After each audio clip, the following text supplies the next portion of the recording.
Hello good morning. బాగున్నారా? మీరందరూ బాగుండాలి, అందులో నేను ఉండాలి.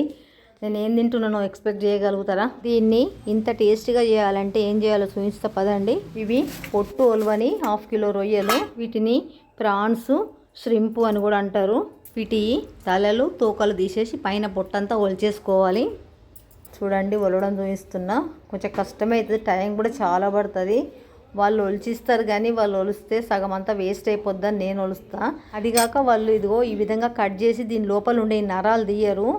ఇవి మళ్ళీ మనం తీసుకోవాలి. సగం పని వాళ్ళు, సగం పని మనం ఎందుకని అంత నేనే చేస్తాను. చూడండి, బ్లాక్ కనిపిస్తుంది కదా, ఆ నరం తప్పకుండా తీయాలి. కిందికి ఒకటి ఉంటుంది, పైకి ఒకటి ఉంటుంది.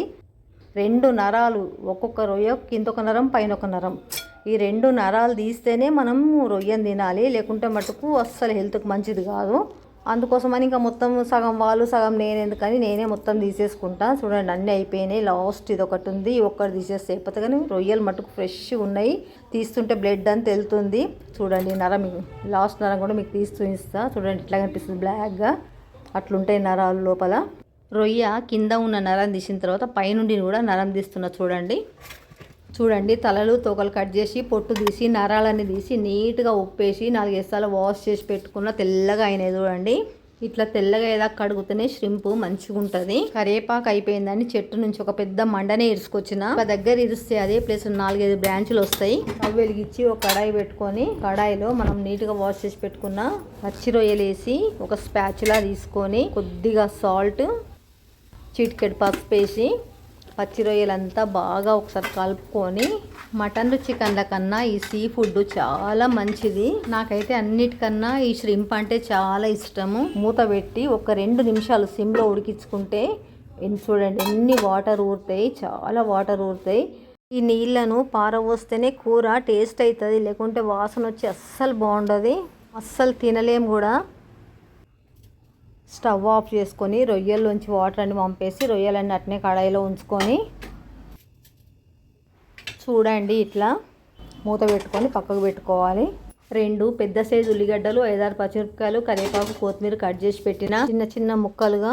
స్టవ్ వెలిగించుకొని కడాయి పెట్టుకొని నూనెలో ఉండే గంటతో 2 స్పూన్ల నూనె పోసుకొని ఆవాలు జీలకర్ర పోపు చేసుకొని కట్ చేసి పెట్టుకుని ఉల్లిగడ్డలు వేసుకొని బాగా అంతా కలిసేట్టుగా కలుపుకోవాలి. 3 ఇంచుల అల్లము, 2 ఎల్లిగడ్డలు పొట్టు తీసుకొని దంచుకొని, నాన్ వెజ్ కాబట్టి ఫ్రెష్గా అప్పటికప్పుడు దంచేస్తేనే టేస్ట్ బాగుంటుంది. రోటిలోంచి దంచిందంతా తీసి మొత్తము కడాయిలో వేసి మంచిగా వేయించుకోవాలి, మంచి స్మెల్ వచ్చేదాకా. గుప్పెడు కరివేపాకు, 1/2 టీ స్పూన్ పసుపు, చిటికెడు మెంతిపిండి, 1.5 స్పూన్ కారము, రుచికి సరిపడా సాల్ట్ వేసుకొని బాగా కలుపుకోవాలి. అంతా ఒకసారి ఉడికించి వాటర్ తీసేసిన రొయ్యలన్నింటినీ వేసి కడాయిలో ఉన్న మిశ్రమంతో బాగా కలుపుకోవాలి. రొయ్యలను మూత పెట్టేసి ఒక 2 నిమిషాలు ఉడకనిచ్చి మూత తీసి చూద్దాం ఎట్లుందో. చూడండి, వాటర్ కొంచెం ఊరినాయి. మళ్ళీ ఒకసారి మంచిగా అంతా కలుపుకొని